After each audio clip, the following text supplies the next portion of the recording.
Okay, Sarah. So real quick, I'm just going to show you kind of the demo we talked about in class. Thanks for the email reminder. We're just going to start out. Let's say this is the headshot I'm working with. This is a headshot of someone I'm having to edit for work. So first step is to kind of cut out the background, and based on your provided image, you should most likely do the same. And really, the best tool to do so that makes it pretty easy is this quick selection tool, and it pretty much like grabs or like determines certain colors and certain light amounts to kind of separate them. So you could really just kind of click and drag your mouse around your selected subject to kind of drop that background. And before we hit delete, make sure your link is unlocked or your image is unlocked, and go to, let's see, select, modify, and just make sure you hit feather. And you probably want to try something more around like 5 or 6. And pretty much what that will do is, as you could see, it kind of makes that slight blur around the image, so that way it doesn't have that like harsh kind of line being cut out of it. So once we have our background kind of cut out, what you want to do is your kind of color palettes down here. You just want to make sure you have black selected for both. This will make a little bit more sense in a second, but just select black, and just in case, make a copy of this layer and then hide one, just so if you mess up or something's not working right, you have the original that you're working with. So once you have that completed, you'll go to filter, or excuse me, mode adjustments, and you'll go to black and white. And this will make a little bit more sense in a second, but we want to get the contrast of this photo as like clear as possible, so you're really bringing through the darkest sections and the lightest sections in kind of the most highest contrast way. So like this would be pretty like low contrast if everything's kind of dark on the face. You want to make the lighter parts of the face relatively lighter, and then the darker areas like his hair and the rest of the suit, definitely a little bit darker. So basically the black and white settings just go through like colors in the original photo, so you could kind of adjust as you see fit. Let's hit OK. And if you go back to image adjustments, you'll go to exposure. And this is where we really kind of hone in on those light and dark settings. So you don't have to adjust them too much, just a little bit. Go back to image adjustments, and it's going to be threshold tool. So this is kind of where it starts to turn into more of that like graphic look that I was kind of talking about in class. And as you could see, like the more you adjust this, the more like that graphic look kind of comes into view. So we'll probably want to pick something somewhere in the middle, somewhere comfortable, where we could still start to see details of his face and things like that. So, but we also don't want to go too dark, because then the image could be a little too manipulated and you won't really be able to tell. So we'll go ahead and hit OK. And again, we're just going to make a copy or duplicate of this layer, hide the previous one.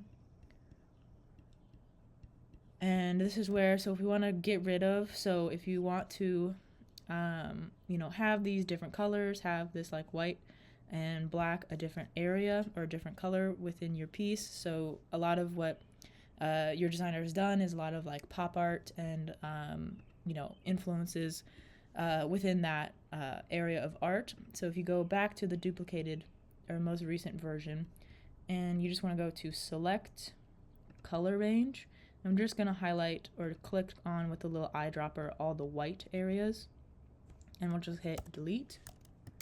So now it's just the kind of black areas, the shadows within the face, and now you're able to kind of put that coloring or shape behind it. So just for this demo, let's just add another layer, put it below the photo we're working with, And let's just put a rectangle with, let's say, I think a couple of the colors you're working with were on that more pop arty like spectrum. So let's just say pink for now. So now it's kind of turning into more of that graphic effect. And what you could especially do is go back into the layer with the black like outline or black shadowing, and you could even change that color. So you can go back to select color range, and again just click on all the black areas. It'll do it for you. And now you could even then double click. So mostly you want to pick complementary colors, so colors that are opposite of each other on the color wheel, so that way the contrast works really well. So once you have your color selected, you'll just go to Edit, Fill, and make sure that since the blue is on the top, we want to pick foreground color, and you could mess with the opacities if you want, but I'm just going to hit 100% right now. So, you know, you could kind of mess around with things like that, and you can kind of see when we did that, it kind of struggled a little bit with that feathering effect.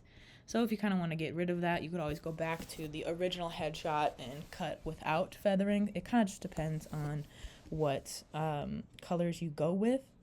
And a couple other things you can do is you could also just go to your adjustments setting, and you have quite a lot of settings here. And actually this is another area where you could access the threshold tool. But you could also go to, you know, color mixer, channel mixer, and we could just change the background color from there if we want. And whatever you do on this layer, make sure you have like the primary, you know, layer selected, and then all the edits, you know, do that accordingly. So if we just want to add, or another way you could add color to the top of the image is you could select your shadowing here, go to Effects, and then just select Blending Options. Then this will come up, and we just want to select Color Overlay, and then go to that setting, and now we could pick, so if you could even see kind of the preview down there. If we want to try something, let's say that blue, and again you could do different opacities of it. So if it's at 0, obviously it goes back to the original black, things like that. That is definitely one way you could go about it, but you could also, once you change the color, go into your dissolving settings up here, and if you kind of scroll through, oops,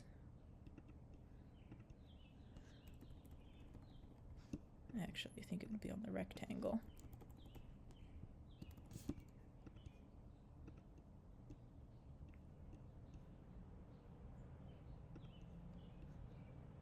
There we go.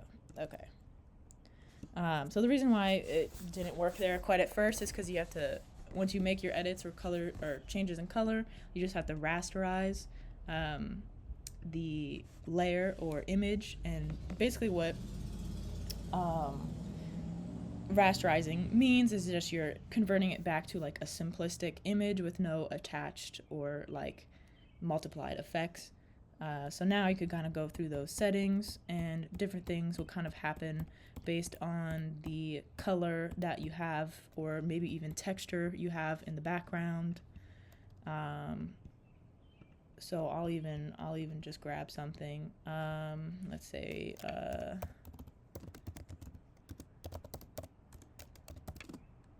oops.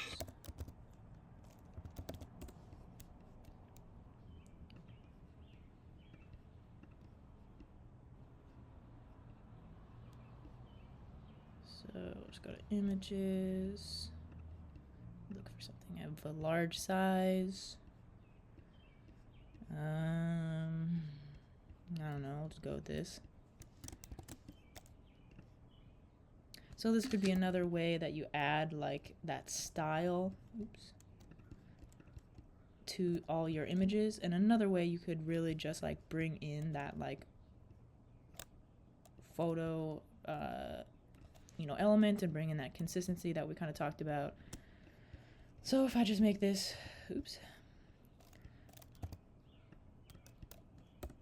really large,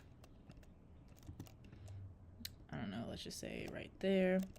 So another way you could let's just put a quick color overlay